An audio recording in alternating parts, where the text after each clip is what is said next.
এর দিন কোণে বদল, অনন্যা নাকি শ্যামলী, কাকে বিয়ে করতে চলেছে অনিকেত? সম্পূর্ণ জানতে হলে ভিডিওতে একটি লাইক করে দেখতে থাকো। জমে উঠেছে কোন গোপনে মন ভেসেছে ধারাবাহিকের গল্প।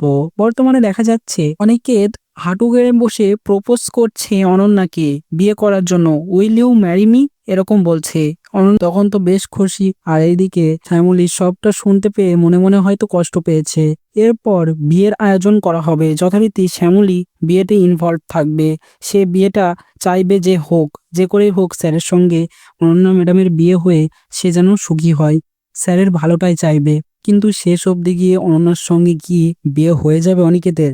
অবশ্যই সেটা হবে না, বরঞ্চ তার বদলে দেখা যাবে বিয়ের দিন, বিয়ে হবে যখন সিঁদুরদান, সেই পর্বেই দেখা যাবে অনন্যার বদলে শ্যামলীর কপালে সিঁদুর রাঙিয়ে দেবে অনিকেত, এবং বিয়েটা হয়ে যাবে শ্যামলীর সঙ্গেই, এবং মহামিলন দেখা যাবে তখনই। তো প্রিয় দর্শক বন্ধুরা, তোমরাও এটাই চাও তো?